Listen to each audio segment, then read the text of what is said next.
મેઘનામ અને મેઘનામથી જે કોઠારિયા છે, કોઠારિયા ગામની અંદર ઓમ વજરાજ ગૌશાળા છે. ગૌશાળાની અંદર લૂલી, લંગડી, અપંગ એવી ગાયોને નિરાધાર કે જે દૂધ ન આપતી હોય એવી ગાયનું ઓમ વજરાજ ગૌશાળાની અંદર ભરણ પોષણ કરવામાં આવે છે. ત્યાં ગાયના દૂધ દોવાની સખ્ત મનાય છે વાસરા દાદા. શું કામ? કે જે દૂધ આપે સારી ગા હોય, કદાચ ને 50,000 ની ગા હોય અને એ કોઈ ખેડૂત કે કોઈ માગે ને તો એને આપી દેવાની અને એના બદલામાં અપંગ કે નિરાધાર ગા હોય ને એના બદલામાં રાખવાની. આવી વજરાજની આજ્ઞા છે કે ત્યાં દૂધની ગાય, સારી ગાય જો કોઈને ગમે એ વાછરો કે મને ન ગમે અને જે જગતને ન ગમે ને એ વાછરો કહે એ મને ગમે, મારે જોઈ છે. એવી ગૌશાળાથી અમે આવી છે અને આયોજન છે ને એ ગાયોનું છે, યાદ રાખજો. ગૌશાળાના લાભાર્થે છે.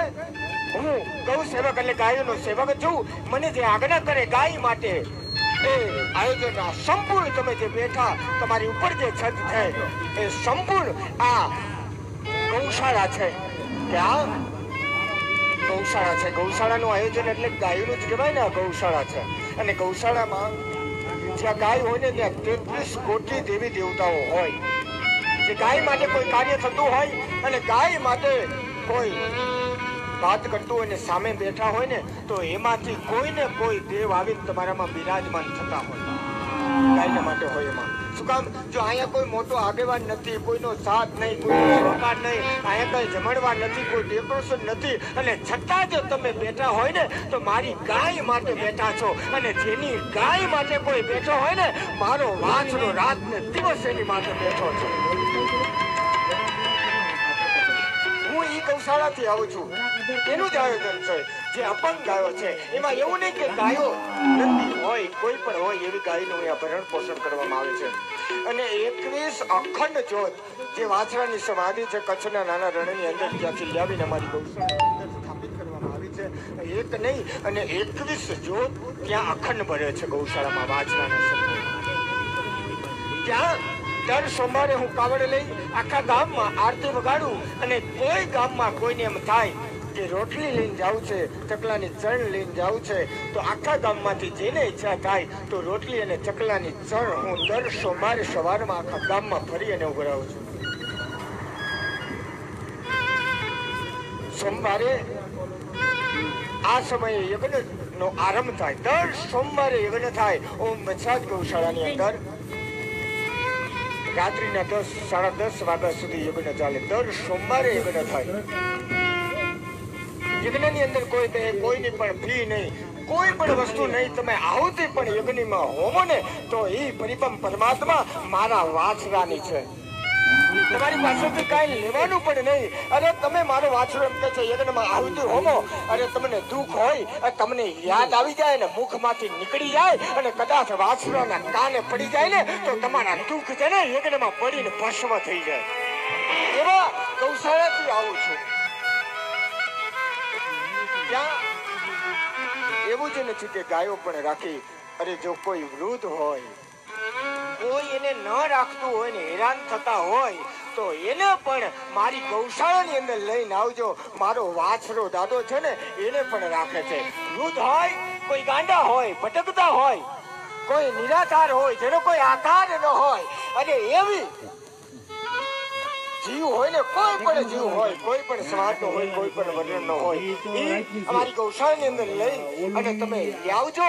ત્યાં એનું ભરણ પોષણ થાય છે. નકર હજી નથી ટ્રસ્ટ, કોઈ નથી, કોઈ બેંક બેલેન્સ, હાવ લુખી આઈટમ છો, કોઈ વસ્તુ નથી. અને છતાં હું સમાજને કહું છું કે તમારી આ કોઈ દુઃખી થતા હોય ને તો મને આપો. શું કામ? કે મને ખબર છે અરે મારી પાસે નથી પણ મારો બાપ વાછરો છે ને એની પાસે કાંઈ ખૂટે એમ પણ નથી. વાછરા પાસે કાંઈ ખૂટે નહીં.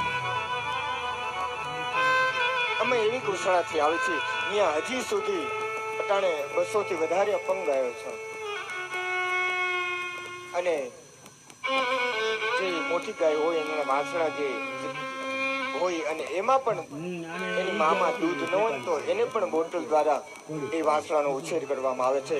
એ 200 ગાયો, એ 21 જોત, અખંડ, દર સોમવારે યજ્ઞ, કાવડ અને આવડું બધું આયોજન કરીને આમાં ખુદ એટલે કે એમ કે હાથથી નથી, હું ખુદ જ કરું છું, રાત ને દિવસ સતત. શું કામ કે હું જો જાતે કરીશ તો કાંઈક ગાયો માટે વધશે અને મારી ગા વધુ નવશે. એટલા માટે અમારે આજની રાત, ગઈ રાત રાજકોટ થી ઉપર વીર વજરાજ દાદાનો આખી રાત રમા અને રમીન પરબાર જ અહીં આવ્યા છે. સુતા પણ નથી, ખાવા પીવા સુવાનું. પણ જેને વાછરો જયારે રણ મેદાનની અંદર લડતો હતો ને, કેટલા દિવસ થયા, કેટલા રાત થયા, પણ વાછરો છે ને એ લડવામાં ઠાઈકો નથી. અરે ભલા માણસ, જેનામાં વાછરો હોય ને એને ઠાક ન લાગે ને ઠાક હોય ને એમાં કોઈ દી વાછરો ન હોય. તમને ગુડ રહસ્ય એટલે અમે મોટા વજરાજ નું પાત્ર હું લઉં. આખી રાત એ દુશ્મનો સામે લડ્યા. એટલા માટે અને અહીં સુધી પહોંચવામાં અને આજ પહેલો દિવસ છે. પણ ધીરે ધીરે વજરાજ દાદાના જીવન ચરિત્રની કથા, કાલથી હાથીજી સોલંકીની કથા આવશે. હાથીજી વજરાજ દાદાના પિતાજી હાથીજી સોલંકીની કથા આવશે. આપણે કહીને જગત કહે કે વાંજ્યો જેને દીકરા ન હોય એને આપણે, અને જગત વાંજ્યો કહે છે ને. કાલની ગઢનો રાજા હાથીજી સોલંકી છે ને, એ વાંજ્યો કોને કહેવાય એ મને તમને જગતને સમજાવશે કે દીકરા ન હોય એને વાંજ્યો ન કહેવાય તો કોને કહેવાય. એવા ગુડ રહસ્ય આવશે. પડદરીથી નેકનામ અને નેકનામથી જે કોઠારિયા છે, કોઠારિયા ગામની અંદર ઓમ વજરાજ ગૌશાળા છે. ગૌશાળાની અંદર લૂલી, લંગડી, અપંગ એવી ગાયો અને નિરાધાર કે જે દૂધ ન આપતી હોય એવી ગાયનું ઓમ વજરાજ ગૌશાળાની અંદર ભરણ પોષણ કરવામાં આવે છે. ત્યાં ગાયના દૂધ દોવાની સખ્ત મનાય છે વાછરા દાદાની. કે જે દૂધ આપે, સારી ગા હોય, કદાચ ને 50,000 ની ગા હોય અને એ કોઈ ખેડૂત કે કોઈ માગે ને તો એને આપી દેવાની અને એના બદલામાં અપંગ કે નિરાધાર ગા હોય ને એના બદલામાં રાખવાની. આવી વજરાજને આગળ કે ત્યાં દૂધની ગાય, સારી ગાય જો કોઈને ગમે એ વાછરો કે મને ન ગમે, અને જે જગતને ન ગમે ને એ વાછરો કહે એ મને ગમે, એ મારે જોયું છે. દૂધ દોવાની શક્તિ એવી ગૌશાળાથી અમે આવી છે અને આયોજન છે એ ગાયોનું છે. યાદ રાખજો કે ગૌશાળાના લાભાર્થો છે. હું ગૌ સેવક એટલે ગાયોનો સેવક છું. મને જે આગ્રહ કરે ગાય માટે એ આયોજનના સંપૂર્ણ તમે જે બેઠા તમારી ઉપર જે છત છે એ સંપૂર્ણ આ ગૌશાળા છે. કે આ ગૌશાળા છે. ગૌશાળાનું આયોજન એટલે ગાયોનું જ કહેવાય ને. ગૌશાળા છે અને ગૌશાળામાં જ્યાં ગાય હોય ને ત્યાં 33 કોટી દેવી દેવતાઓ હોય. કે ગાય માટે કોઈ કાર્ય થતું હોય અને ગાય માટે કોઈ વાત કરતું હોય ને સામે બેઠા હોય ને તો એમાંથી કોઈ ને કોઈ દેવ આવીને તમારામાં બિરાજમાન થતા હોય.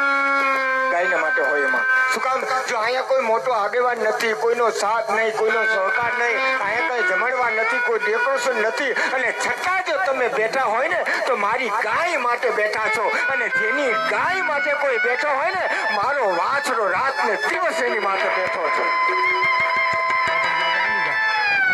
હું ઈ ગૌશાળાથી આવું છું. એનું જ આયોજન છે. જે અપંગ ગાયો છે એમાં એવું નહીં કે ગાયો નંદી હોય, કોઈ પણ હોય એવી ગાયનું અહીંયા ભરણ પોષણ કરવામાં આવે છે. અને 21 અખંડ જ્યોત જે વાછરાની સમાધિ છે કચ્છના નાના રણની અંદર, ત્યાંથી લાવીને અમારી ગૌશાળાની અંદર સ્થાપિત કરવામાં આવી છે. એક નહીં અને 21 જ્યોત ત્યાં અખંડ ભરે છે ગૌશાળામાં વાછરાના સમૂહ.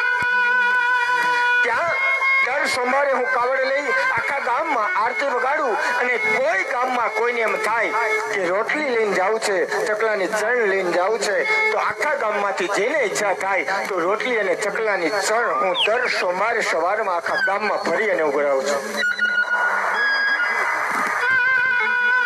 સોમવારે આ સમયે યજ્ઞનો આરંભ થાય. દર સોમવારે યજ્ઞ થાય ઓમ વજરાજ ગૌશાળાની અંદર.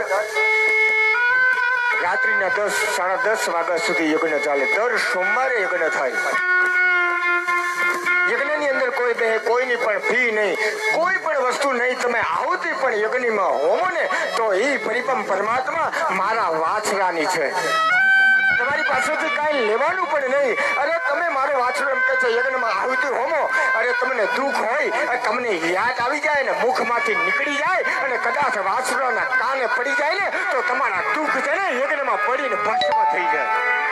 એવા ગૌશાળાથી આવું છું. ત્યાં એવું જ નથી કે ગાયો પણ રાખી.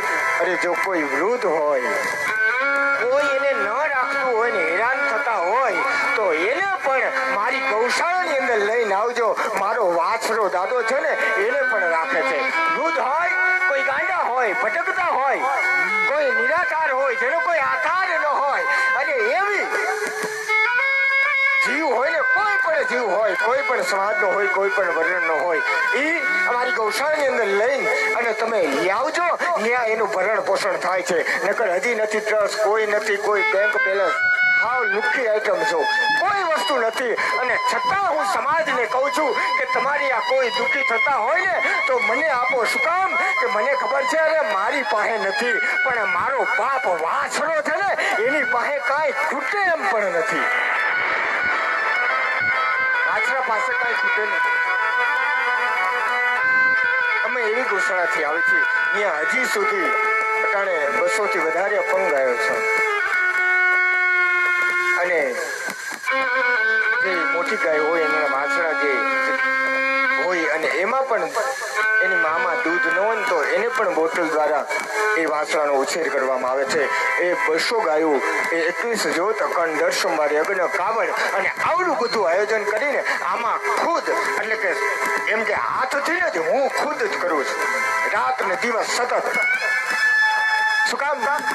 કે હું જો જાતે કરીશ તો કાંઈક ગાયો માટે વધશે અને મારી ગા વધુ નવશે. એટલા માટે અમારે